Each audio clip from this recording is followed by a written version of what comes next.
हिंदी में यूपीएससी की तैयारी से संबंधित प्रोग्राम्स को देखने के लिए सब्सक्राइब करें स्टडी IQIAS हिंदी।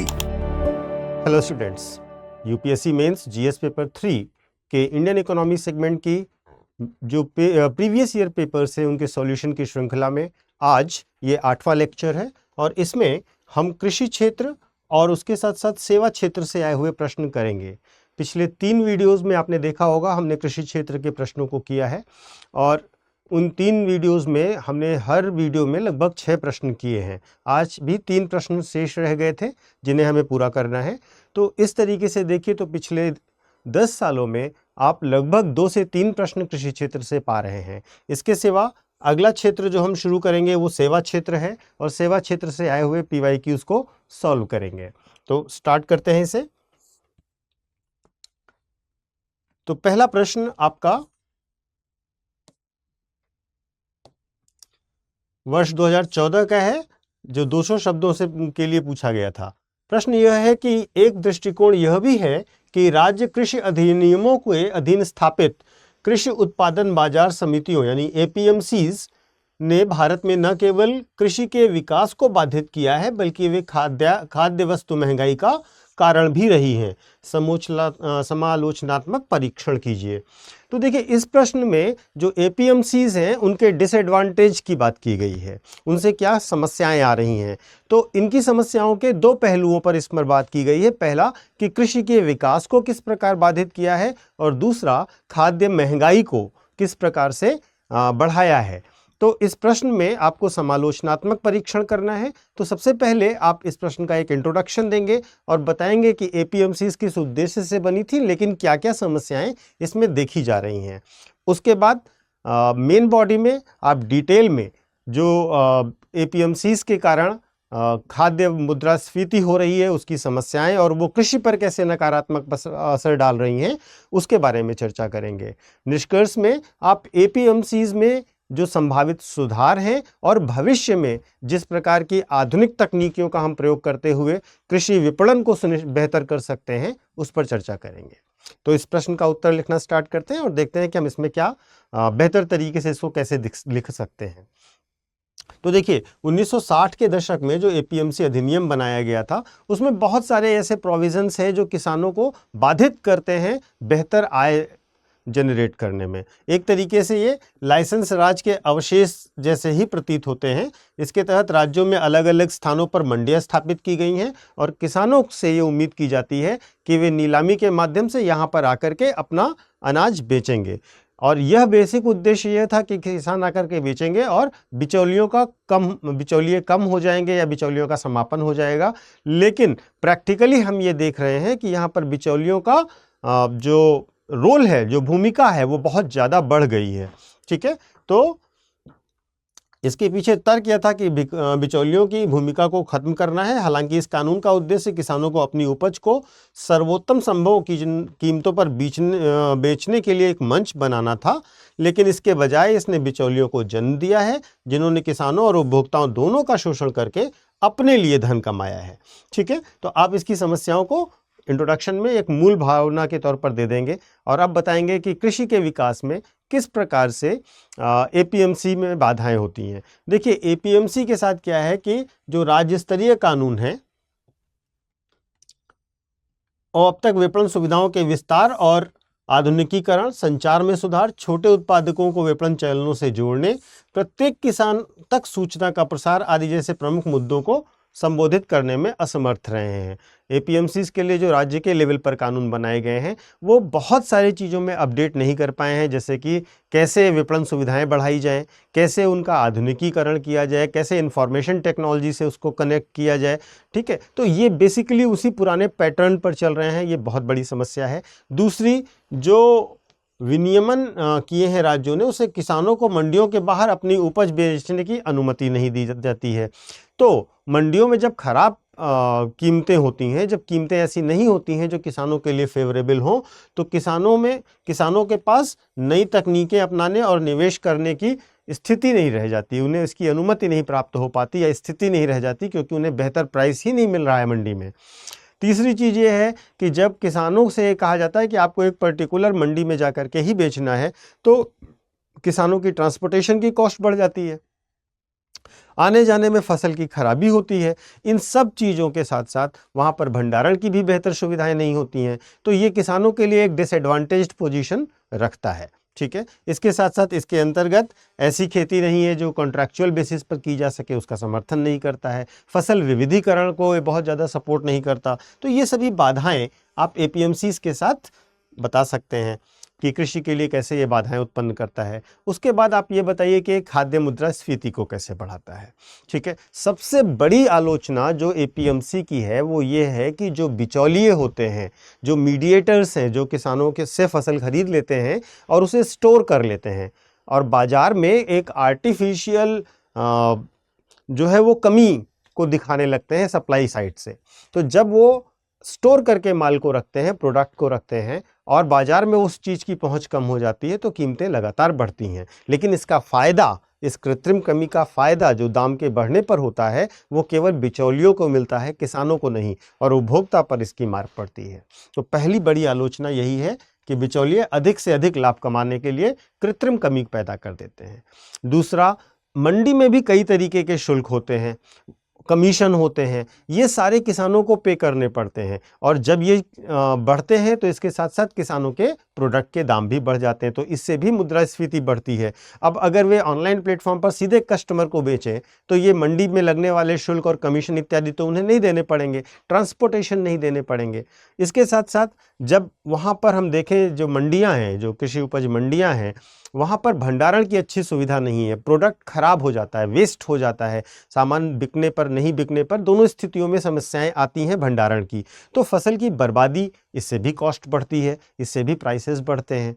ठीक है, और इसके साथ साथ ये बाधित आपूर्ति श्रृंखला का सृजन करती है। किसी भी प्राकृतिक आपदा के कारण कभी कभी आपूर्ति श्रृंखला बाधित हो जाती है और बाजार में उत्पादों की बिक्री पर नियंत्रण के कारण बाजारों में मुद्रास्फीति की स्थिति पैदा हो जाती है। तो इस प्रकार से आप बता सकते हैं कि एपीएमसीज खाद्य मुद्रास्फीति भी बढ़ाने का काम करती है। अब आप निष्कर्ष लिखेंगे और निष्कर्ष में बताएंगे कि एपीएमसी एक अच्छी अवधारणा तो है, लेकिन इसमें सुधारों की आवश्यकता है, इसके आधुनिकीकरण की आवश्यकता है, इसमें तकनीकी पहलू, ई मंडियों का नेटवर्क स्थापित करना और इस तरीके से इसका ऑपरेशनलाइज करना कि आम किसान भी इसकी सुविधाओं का लाभ उठा सकें, तब ये अपने लक्ष्यों को पूरी तरीके से पूर्ण कर पाएगी और बिचौलियों की भूमिका को कंट्रोल कर पाएगी, नियंत्रित कर पाएगी। तो इस प्रकार से आप एक निष्कर्ष दे दीजिए और निष्कर्ष में आप बता दीजिए कि एपीएमसी में ई मंडियों का नेटवर्क बनाइए, किसानों को उत्पादों को सीधे खुदरा उपभोक्ताओं और व्यापार विक्रेताओं को बेचने की स्वतंत्रता दीजिए। ठीक है, और बिचौलियों के माध्यम से भेजे जाने की आवश्यकता ना हो, ऐसा व्यवस्था कीजिए। इससे खाद्य मुद्रास्फीति को कम करने में और कृषि की आय को बढ़ाने में मदद मिलेगी। अब आते हैं प्रश्न नंबर 2 पे। प्रश्न नंबर 2 ये कह रहा है कि राष्ट्रीय व राजकीय स्तर पर कृषकों को दी जाने वाली विभिन्न प्रकार की आर्थिक सहायताएं कौन कौन सी हैं। आर्थिक सहायताएं का मतलब सब्सिडी की बात हो रही है। ठीक है, किसानों को दी जाने वाली सब्सिडी कौन कौन सी है। कृषि आर्थिक सहायता व्यवस्था का उसके द्वारा उत्पन्न विकृतियों के संदर्भ में आलोचनात्मक विश्लेषण कीजिए। तो सबसे पहला प्रश्न का भाग ये पूछ रहा है कि किस प्रकार की आर्थिक सहायताएं यानी कि सब्सिडी सरकार देती है, और उसके बाद आपको ये दूसरे पार्ट में बताना है कि ये किस प्रकार से जो आर्थिक सहायता दी जा रही है उससे क्या क्या समस्याएं क्रिएट होती हैं, उसकी क्या क्या समस्याएं हैं किसानों के लिए, वो भी बताइए और इसका आप आलोचनात्मक विश्लेषण करना है आपको। तो देखिए, सबसे पहले आपको इस प्रश्न का इंट्रोडक्शन देना है, जैसे कि आपको हर प्रश्न में देना होता है। इंट्रोडक्शन में आप पहले समझाइए कि सब्सिडी क्यों दी जाती है, सब्सिडी का बेसिक उद्देश्य क्या है, और उसके बाद अगर आप इसी में बताएं कि सब्सिडी कैसे कैसे भारत में दी जाती है तो आपका इंट्रोडक्शन कंप्लीट हो जाएगा। इसके बाद आप बताइए, मेन बॉडी में आइए उत्तर के, और उत्तर के मेन बॉडी में आपको बताना है कि सब्सिडी जो दी जा रही है किसानों को, जो आर्थिक सहायता और छूट दी जा रही है वो किस प्रकार की होती हैं, कितने कितने प्रकार की होती हैं, प्रत्यक्ष अप्रत्यक्ष इत्यादि। और उसके बाद मेन बॉडी के ही दूसरे पार्ट में आप बताइए कि इससे क्या विकृतियां उत्पन्न होती हैं और उसको कैसे समाधान किया जा सकता है। और अब आप निष्कर्ष बताएंगे और निष्कर्ष में बताएंगे कि सब्सिडी क्यों आवश्यक है और सब्सिडी का बेहतर इस्तेमाल किस प्रकार से किया जाए जिससे ये कृषि उत्पादकता, कृषकों की आय सुनिश्चितता और बाजार में उपलब्ध जो दाम है उनको भी सही तरीके से मैनेज करे और उपभोक्ताओं के साथ साथ किसानों का भी कल्याण हो। तो इस प्रकार आप इस प्रश्न का निष्कर्ष दे सकते हैं। तो सबसे पहले आप बताइए कि कृषि सब्सिडी होती क्या है। ये उनकी आय बढ़ाने और उनकी उत्पादकता बढ़ाने के लिए सरकार द्वारा दी जाने वाली सरकारी सहायता है, सरकारी सब्सिडी है। इससे किसानों के लिए एक पूरक आय के रूप में कार्य करती है जिससे अच्छी गुणवत्ता वाले इनपुट के रूप में वे कृषि में वापस निवेश कर सकें। इससे उत्पादकता और आय में वृद्धि होती है। भारत में प्रमुख सब्सिडी उर्वरक, बिजली, ऋण, उत्पादन, बीज और निर्यात सब्सिडी है। नीति आयोग के अनुसार कृषि सब्सिडी लगभग 5 लाख करोड़ रुपए के आसपास थी। तो एक बड़े पैमाने पर भारत सरकार कृषि सब्सिडी देती है। करीब 5 लाख करोड़ रुपए की कृषि सब्सिडी का प्रावधान रहता है। अब जितनी भी सब्सिडी है उस सब्सिडी को हम 2 भागों में बांट सकते हैं, प्रत्यक्ष सब्सिडी और अप्रत्यक्ष सब्सिडी। जो प्रत्यक्ष सब्सिडी है वो किसानों को सीधे नगद के तौर पर मिलती है, जैसे कि जो नगद भुगतान कर दिया जाता है किसानों को, जैसे पीएम किसान योजना के अंतर्गत किया जाता है। उन्हें 6,000 रुपये वार्षिक दिए जा रहे हैं, एलपीजी के तहत दिए जा रहे हैं। और इसके साथ साथ कृषि ऋण माफ़ी के जो प्रावधान होते हैं वे डायरेक्ट सब्सिडी में आते हैं। जो अप्रत्यक्ष सब्सिडी है उसमें उर्वरक पर सब्सिडी, सिंचाई पर सब्सिडी, उत्पादन की लागत पे सब्सिडी है ना, जो बिजली पर सब्सिडी है, जो बीजों पर सब्सिडी है, जो ऋण पर सब्सिडी है, ये सब जो सब्सिडी हैं ये सब कहाँ आती हैं? ये सब आती हैं अप्रत्यक्ष सब्सिडी में, जैसे सिंचाई, बिजली, उर्वरक, ऋण, एमएसपी, ये सब अप्रत्यक्ष सब्सिडी का उदाहरण है। तो सब्सिडी 2 प्रकार की होती हैं। अब सब्सिडी व्यवस्था से उत्पन्न मुद्दों को समझिएगा, क्या समस्याएं क्रिएट करती हैं ये, क्या इसकी नकारात्मक चीज़ें हैं उसको समझिएगा। पहली चीज़, जो किसान है ये गारंटी नहीं दी जा सकती कि वो किसान जो सरकार द्वारा धन आवंटन किया जा रहा है उसका उपयोग वो कृषि के और कृषि की उत्पादकता के लिए ही करेगा। वह इनका उपयोग गैर कृषि अनुत्पादक ज़रूरतों के लिए भी कर सकते हैं। तो दी गई थी जिस उद्देश्य से सब्सिडी, जरूरी नहीं है कि सब्सिडी को उसी उद्देश्य में पूरा किया जाए, पहली चीज़। दूसरी चीज़, सब्सिडी का जो ज़्यादा लाभ है वो सबसे ज़्यादा कौन लेता है? सबसे ज़्यादा बड़े किसान लेते हैं। जैसे अगर आप देखेंगे एमएसपी पर अनाज बेचना, तो एमएसपी पर सबसे ज़्यादा अनाज कहाँ बेचा जा रहा है? पंजाब में, हरियाणा पर, है ना।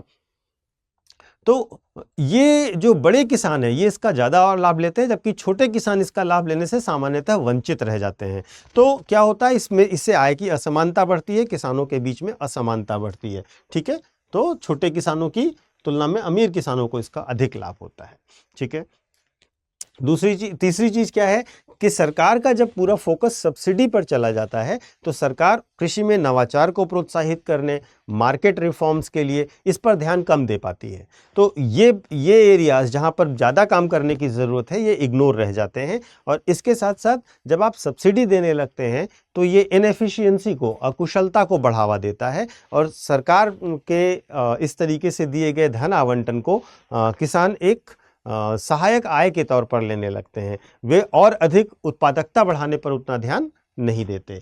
इसके सिवा एक बड़ी समस्या होती है मोनोकल्चर के तौर पर। जैसे जब आप बड़ी सब्सिडी एमएसपी पर दे रहे हैं, बड़े दाम पर एमएसपी पर अनाज खरीद रहे हैं, तो किसान भी बेसिकली क्या करते हैं, वो उसी प्रकार के अनाज बेचते हैं, उत्पादित करते हैं जिस पर सबसे उनको एमएसपी मिल जाए, एमएसपी पे आसानी से जिसे वो बेच सकें।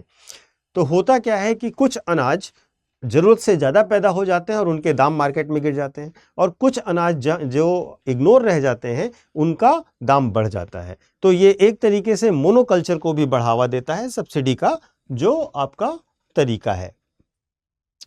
देखिए, अब इसके साथ साथ आप एक निष्कर्ष दे दीजिए, क्योंकि आपने समस्याएं बता दी हैं। तो जो कृषि क्षेत्र है वो भारत में 40% से अधिक रोजगार देता है, लेकिन जीडीपी में ये 16-17% के आसपास ही योगदान दे पाता है। ठीक है, ऐसा इसलिए होता है कि कृषि में अक्षमताएं हैं और किसानों के सामने बहुत सारी समस्याएं हैं।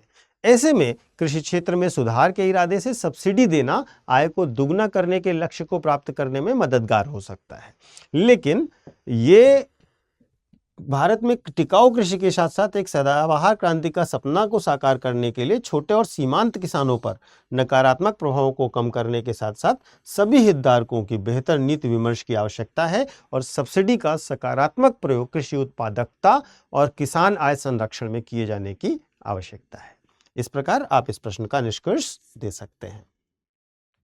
अब अगले प्रश्न पर आते हैं। प्रश्न यह है कि भारत में बेहतर पोषण और स्वास्थ्य सुनिश्चित करने के लिए खाद्य उद्योग में गुलाबी क्रांति के प्रोत्साहन की प्रोन्नति हेतु उपायों को सुदृढ़ करने की आवश्यकता है। इस कथन की आलोचनात्मक प्रकाश डालिए, इस कथन पर आलोचनात्मक प्रकाश डालिए। तो गुलाबी क्रांति को लेकर प्रश्न है जो कि मांस उत्पादन से संबंधित है, पोल्ट्री क्षेत्र से संबंधित है। तो अगर पोषण बेहतर करना है और स्वास्थ्य बेहतर करना है तो खाद्य उद्योग में गुलाबी क्रांति की आवश्यकता है। ये है प्रश्न, इस पर आलोचनात्मक डिस्कशन देना है आपको। प्रश्न ये आपका पूछा गया है 2013 में और कृषि से संबंधित प्रश्नों की श्रृंखला में ये लास्ट प्रश्न है जिस पर हम चर्चा कर रहे हैं। तो आपने देखा कि पिछले 10 वर्षों में इतने सारे प्रश्न कृषि क्षेत्र से आ रहे हैं और इतने प्रश्नों को अगर आप अच्छे से करेंगे तो आप कृषि के लगभग हर क्षेत्र में आने वाले ट्रेंड का अंदाजा लगा पाएंगे। आपको ये पता चल जाएगा कि किस प्रकार के प्रश्न पूछे जाते रहे हैं और कृषि के किन एरियाज से प्रश्न पूछे जाते रहे हैं। अगर आपको एरियाज पता है तो आप उसका बेहतर प्रेडिक्शन कर सकते हैं और उसकी ज़्यादा बेहतर प्रैक्टिस भी कर सकते हैं। तो प्रश्न पर वापस आते हैं और आप बताएंगे पिंक क्रांति के बारे में, गुलाबी क्रांति के बारे में। तो आप इंट्रोडक्शन में सिर्फ ये बताइए कि गुलाबी क्रांति क्या है और गुलाबी क्रांति किस प्रकार लाई जा रही है, और उसके बाद आप पोषण और स्वास्थ्य को सुनिश्चित करने में इस उद्योग के बारे में, गुलाबी क्रांति के बारे में चर्चा कर लीजिए और उसकी कमियां भी बता दीजिए, क्योंकि आपको आलोचनात्मक प्रकाश डालना है। ठीक है, और इसके साथ साथ फिर आप अपना एक निष्कर्ष दीजिए और बताइए कि गुलाबी क्रांति भारत की खाद्य सुरक्षा, पोषण सुरक्षा की आवश्यकताओं के लिए बहुत महत्वपूर्ण है, लेकिन इसमें विभिन्न प्रकार के सुधारों जैसे प्रसंस्करण, मार्केटिंग, है ना, स्टोरेज, इन सब चीज़ों में बहुत सारे काम को किया जाना अभी बाकी है। इस प्रकार से आप अपना एक निष्कर्ष दे सकते हैं। ठीक है, तो अब स्टार्ट करते हैं। तो सबसे पहले आप बताइए कि गुलाबी क्रांति किस लिए है। मांस और पोल्ट्री प्रसंस्करण क्षेत्र में तकनीकी क्रांतियों को दर्शाने के लिए किया गया है।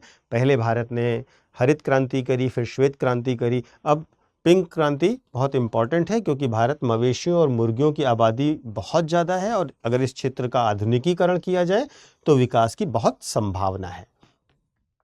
इसके बाद आप बताइए कि इसकी संभावनाएं और चुनौतियां क्या क्या हैं पोल्ट्री और मांस उत्पादन के क्षेत्र में। तो देखिए, मांस और पोल्ट्री प्रसंस्करण क्षेत्र में काफ़ी संभावनाएं हैं। देखिए, भारत में वर्तमान में प्रतिदिन 6 ग्राम प्रति व्यक्ति मांस की खपत है, जिसे बढ़ाकर हम 50 ग्राम प्रतिदिन तक कर सकते हैं। और जब मांस की खपत में इतनी अभूतपूर्व वृद्धि होगी तो इस क्षेत्र में हम जबरदस्त वृद्धि भी कर सकते हैं। दूसरी चीज, हमारे पास विशाल पशुधन मौजूद है। अगर हम पशुधन के मामले में देखें तो विश्व के बड़े देशों में आते हैं, बहुत बड़े देश में आते हैं। तो अगर हम उसका सही इस्तेमाल करेंगे तो वैश्विक बाजार में अपनी हिस्सेदारी को बढ़ा सकेंगे। वर्तमान में ये हिस्सेदारी केवल 2% की है। तो जितना बड़ा पशुधन है उसका हम ज़्यादा उपयोग इंटरनेशनल मार्केट में नहीं कर पाते हैं। ठीक है, लेकिन अब इसकी चुनौतियों की अगर हम बात करें, संभावनाओं के बाद अगर चुनौतियों की बात करें तो मांस उत्पादन और निर्यात के लिए मानक नीतियां बनाना है, मांस और पोल्ट्री की गुणवत्ता और सुरक्षा पहलुओं का मानकीकरण करना, स्टैंडर्डाइजेशन करना, मांस और पोल्ट्री प्रसंस्करण के क्षेत्र के विकास के लिए आधुनिक बूचड़खाने, मांस परीक्षण सुविधाओं और कोल्ड स्टोरेज जैसी बुनियादी सुविधाओं का निर्माण करना शामिल है। अगर हम इतने काम करेंगे, यही चुनौतियां हैं जो इस क्षेत्र के आगे बढ़ने में बाधा उत्पन्न कर रही हैं। अब गुलाबी क्रांति और इसके आधुनिकीकरण का उपयोग हम किस तरीके से पोषण मूल्य और स्वास्थ्य सुधार के बेहतरी के लिए कर सकते हैं। तो सबसे पहली चीज़ ये है, अगर हम पोषण के संदर्भ में बात करें तो जो मांस संबंधी उत्पाद होते हैं या पोल्ट्री संबंधी उत्पाद होते हैं उनमें बहुत बड़ी मात्रा में प्रोटीन और इस तरीके के आवश्यक पोषण पदार्थ पाए जाते हैं, है ना। तो अगर हम उच्च प्रोटीन डाइट बच्चों को दे सकते हैं, अपनी पीढ़ी को दे सकते हैं, अपने समाज को दे सकते हैं, तो पोषण स्तर, जो सामान्य पोषण स्तर है वो बेहतर होगा और पोषण की आवश्यकताओं को भी पूरा करेंगे। इसके साथ अगर आप देखें तो मांस में कई सारे सूक्ष्म पोषक तत्व भी काफ़ी बड़ी मात्रा में पाए जाते हैं। तो मांस उत्पादन और मांस उपभोग बढ़ाने से हम इन सूक्ष्म पोषक तत्वों की अपनी पोषण आवश्यकताओं में पूर्ति कर सकते हैं।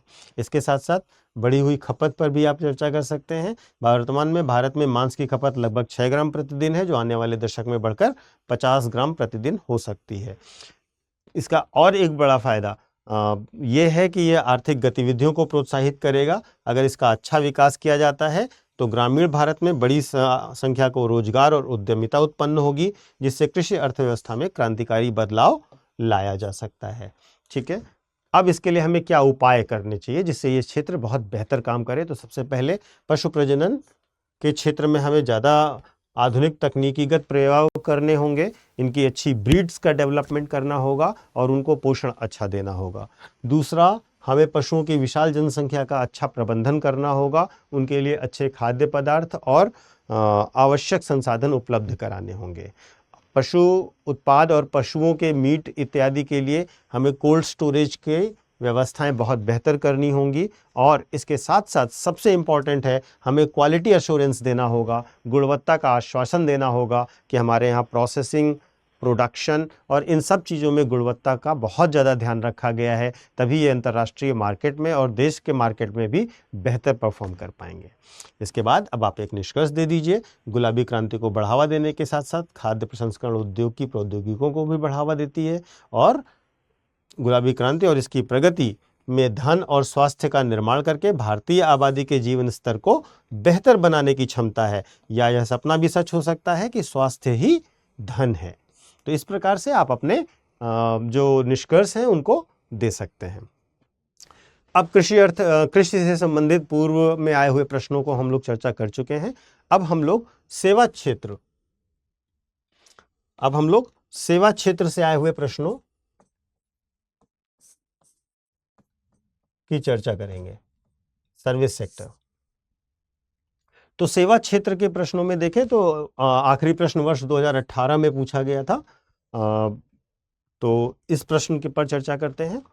फलों, सब्जियों और खाद्य पदार्थों की आपूर्ति श्रृंखला प्रबंधन में सुपर बाजारों की क्या भूमिका है, उसकी जांच कीजिए। वे बिचौलियों की संख्या को किस प्रकार कम कर सकते हैं। तो सुपर मार्केट के बारे में बात हो रही है कि जो आपूर्ति श्रृंखला प्रबंधन है, जो सप्लाई चेन मैनेजमेंट है, उसमें फल, सब्जी और खाद्य पदार्थों के लिए क्या भूमिका सुपर मार्केट निभा सकता है। पहली चीज़ ये है। दूसरी चीज़ आपको बताना है कि अगर ये अच्छे तरीके से डेवलप किया गया तो किस प्रकार ये बिचौलियों की जो संख्या है उस पर नियंत्रण कर सकते हैं, उसे समाप्त कर सकते हैं।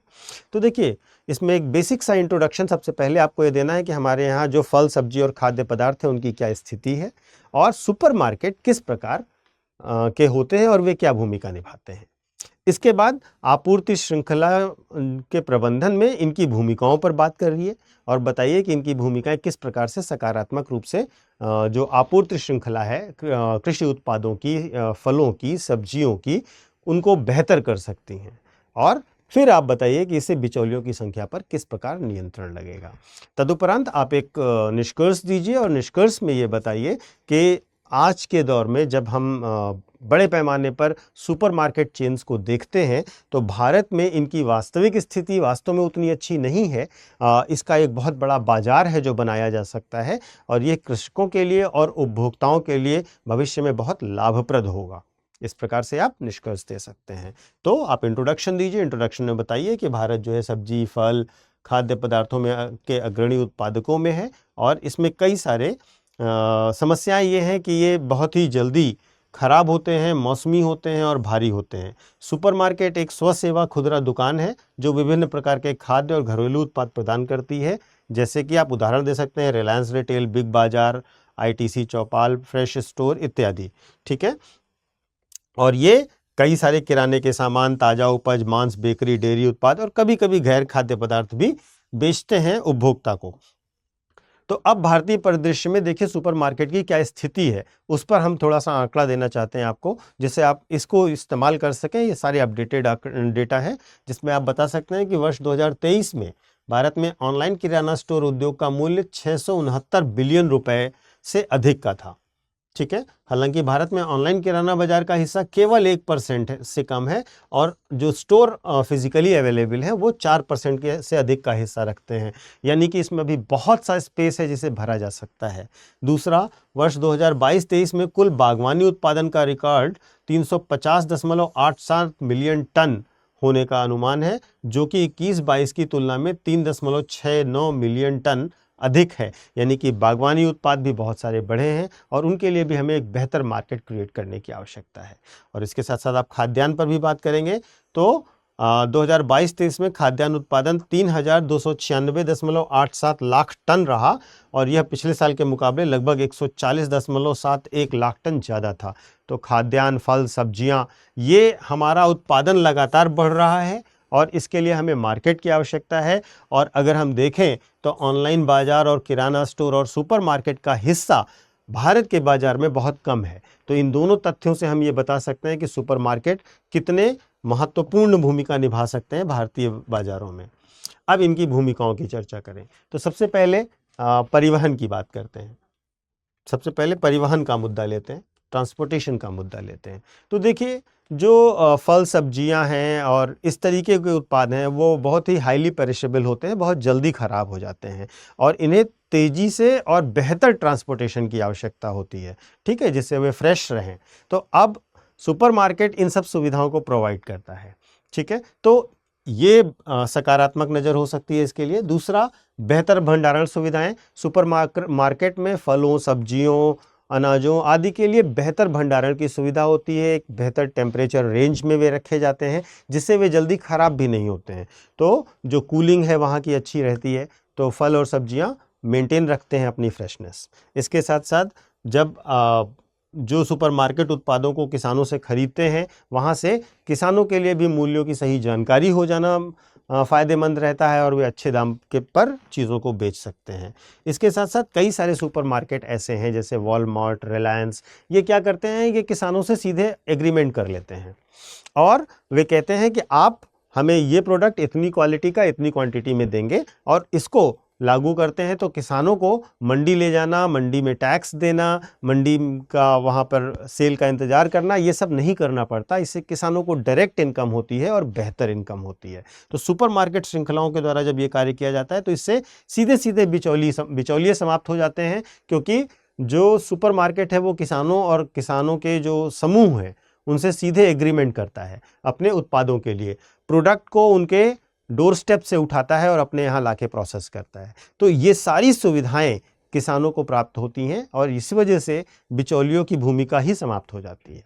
अब इसका निष्कर्ष दे दीजिए और बता दीजिए कि सतत विकास लक्ष्य जो 12 है उसके अंतर्गत देशों को 2030 तक प्रति व्यक्ति वैश्विक खाद्यान्न बर्बादी को आधा करना होगा और आपूर्ति श्रृंखलाओं में कटाई के बाद होने वाले नुकसान को कम करना होगा। और इसके लिए एक बहुत बड़ी भूमिका निभा सकते हैं सुपरमार्केट। इस लक्ष्य को प्राप्त करने में सुपरमार्केट एक बहुत बड़ी भूमिका निभा सकते हैं, लेकिन सुपरमार्केट मुख्यतः शहरी केंद्रों में केंद्रित है, शहरी क्षेत्रों में केंद्रित है और उनके उत्पाद गांवों से आते हैं। इसका मतलब यह है कि सुपरमार्केट शहरी ग्रामीण संपर्क को कम कर सकते हैं और दोनों के बीच के अंतराल को भी कम कर सकते हैं। किसानों और उपभोक्ताओं को लाभान्वित करके क्रमशः ग्रामीण और शहरी क्षेत्रों की स्थितियों में सुधार कर सकते हैं। तो ये रूरल अर्बन डिवाइड जो है उसमें भी सकारात्मक भूमिका निभाते हैं सुपरमार्केट। इस प्रकार ये बहुत ही प्रासंगिक और महत्वपूर्ण हैं। अगले प्रश्न पर आते हैं। अगला प्रश्न जो है वो आपका सेवा क्षेत्र से ही है, वर्ष 2014 में पूछा गया था।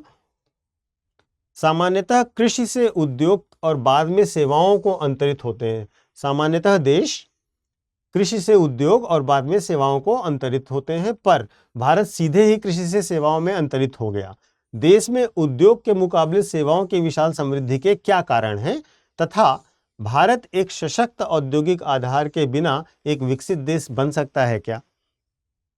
तो देखिए, प्रश्न बहुत ही अच्छा प्रश्न है। ये प्रश्न बेसिकली आपसे कह रहा है कि अगर हम डेवलपमेंट का मॉडल देखें दुनिया का, तो सबसे पहले कृषि क्षेत्र था, उससे विकसित हुआ तो इंडस्ट्री क्षेत्र आया, इंडस्ट्रियल डेवलपमेंट हुआ और जब इंडस्ट्रियल डेवलपमेंट हुआ उसके बाद सर्विस सेक्टर हुआ। नॉर्मली सभी देशों में यही विकास का मॉडल फॉलो होता है। लेकिन अगर हम इंडिया की बात करते हैं, भारत की बात करते हैं, तो भारत एग्रीकल्चर से सीधे सर्विस सेक्टर में जंप कर गया। अब इसका क्या कारण है, ऐसा क्यों हुआ? पहला प्रश्न का भाग आपसे ये पूछ रहा है कि इसका क्या कारण है जो ऐसा हुआ। प्रश्न का दूसरा भाग आपसे ये पूछ रहा है कि जब तक आप स्ट्रॉन्ग इंडस्ट्रियल बेस नहीं बनाएंगे, वृहद और मजबूत औद्योगिक आधार नहीं बनाएंगे, तब तक क्या आप विकसित देश की परिकल्पना पे फिट हो सकते हैं? क्या आप विकसित देश बन सकते हैं? तो ये बहुत अच्छे से पूछा गया प्रश्न है और इस पर आपको बताना है कि भारत की क्या स्थिति है। इंट्रोडक्शन में आप बताइए कि भारत में कृषि, उद्योग और सेवा क्षेत्र की क्या स्थिति है। इससे ये क्लियर हो जाएगा कि आप समझते हैं कि किस प्रकार से हम कृषि से उद्योग में न जाकर के सीधे सेवा क्षेत्र में चले गए। इसके बाद आप मुख्य भाग में आएंगे प्रश्न के, और मुख्य भाग में आप बताएंगे कि भारत उद्योग को छोड़कर सीधे सेवा क्षेत्र में क्यों चला गया, इसके क्या कारक थे, ठीक है, किन कारणों से ऐसा हुआ। फिर मुख्य भाग के ही दूसरे पार्ट में आप ये बताएंगे कि सशक्त औद्योगिक आधार की क्या आवश्यकता है और क्या उसके बिना हम विकसित भारत बन सकते हैं या क्या कमियां रह जाएंगी। इसके बाद आप एक निष्कर्ष देंगे और बताएंगे कि औद्योगिक क्षेत्र भी एक महत्वपूर्ण भूमिका निभाता है और सशक्त औद्योगिक आधार का विकास करना आवश्यक है। यद्यपि सेवा क्षेत्र में अभी भी बहुत सारी संभावनाएं हैं भारत के विकास की। तो इस प्रकार आप अपने प्रश्न को कंक्लूड कर देंगे। अगर आप डेटा दे दें तो और भी बेहतर है। तो चलिए स्टार्ट करते हैं। इसमें कैसे इंट्रोडक्शन देंगे? इंट्रोडक्शन में आप बताइए कि किसी भी राष्ट्र की स्वाभाविक आर्थिक प्रगति, जो मैंने आपको समझाया, कृषि, औद्योगिक और फिर सेवा क्षेत्र की ओर जाती है। भारत ने कृषि अर्थव्यवस्था छलांग लगाकर सेवा अर्थव्यवस्था की ओर कदम बढ़ाया है। ये कॉन्सेप्ट जो मैंने अभी आपको समझा दिया। देखिए, सेवा क्षेत्र के लिए देखें तो मौजूदा कीमतों पर जीवीए जो है वो भारत के जीवीए का 53.89% है, जबकि उद्योग क्षेत्र 25.92% है और एग्रीकल्चर 20.19% है जीवीए करेंट प्राइस पर।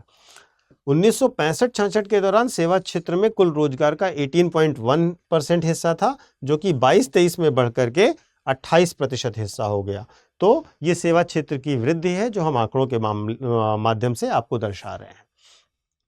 अब इस बदलाव के पीछे, यानी कि हमारा कृषि से सेवा क्षेत्र में चला जाना, सीधे जम कर जाना, उसके पीछे क्या कारण थे? तो पहला बड़ा कारण था कि जो हमने 1991 में एलपीजी की पॉलिसी अपनाई, ग्लोबलाइजेशन का मेथड अपनाया, उससे क्या हुआ, वैश्विक सेवा मांगों के लिए हम एक अच्छे मार्केट के तौर पर आए। हमारे यहाँ जो मैन पावर था उसका इस्तेमाल उसमें ज़्यादा तेज़ी से हो सका और अलग अलग बीपीओ, केपीओ जैसे क्षेत्र तेज़ी से आगे बढ़े।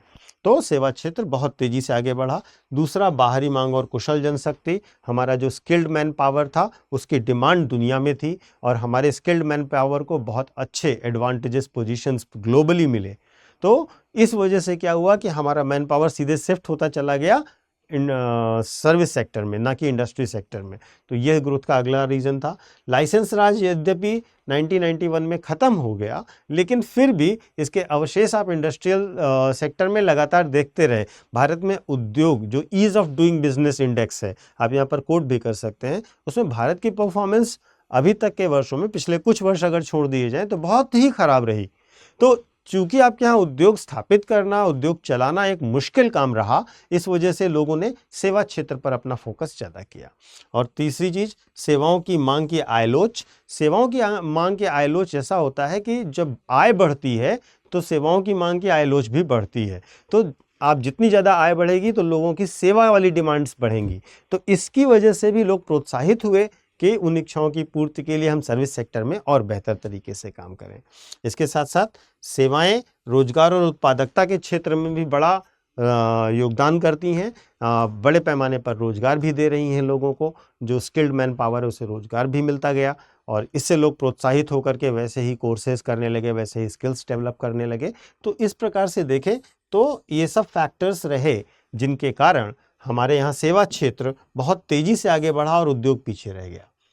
अब प्रश्न का दूसरा भाग यह है कि क्या बिना मजबूत औद्योगिक आधार के हम एक विकसित अर्थव्यवस्था बन भी सकते हैं क्या?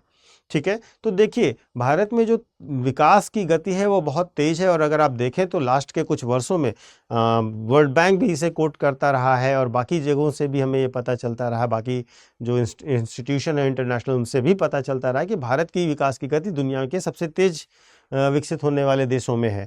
तो हमारी विकास की रफ्तार बहुत तेज है, लेकिन हमारे यहाँ रोजगार सृजन की बड़ी समस्या है और रोजगार सृजन औद्योगिक क्षेत्र की भूमिका को नकारा नहीं जा सकता है। लेकिन अगर हम इस बात को भी ध्यान दें तो जो फोर्थ इंडस्ट्रियल रिवॉल्यूशन है वो ज़्यादा फोकस कर रहा है डिजिटल टेक्नोलॉजी पर, ठीक है। वो बेसिकली डिजिटल वर्ल्ड पे ज़्यादा फोकस कर रहा है, जो मूलतः कहीं ना कहीं इंडस्ट्रियल सेक्टर से ना होकर के सर्विस सेक्टर से है। तो अगर हम देखें तो जो भी वित्तीय इंक्लूजन है, जो भी प्रौद्योगिकी है, जो भी इंफॉर्मेशन टेक्नोलॉजी है, ये सब अब सर्विस सेक्टर से ज़्यादा कनेक्ट होता जा रहा है।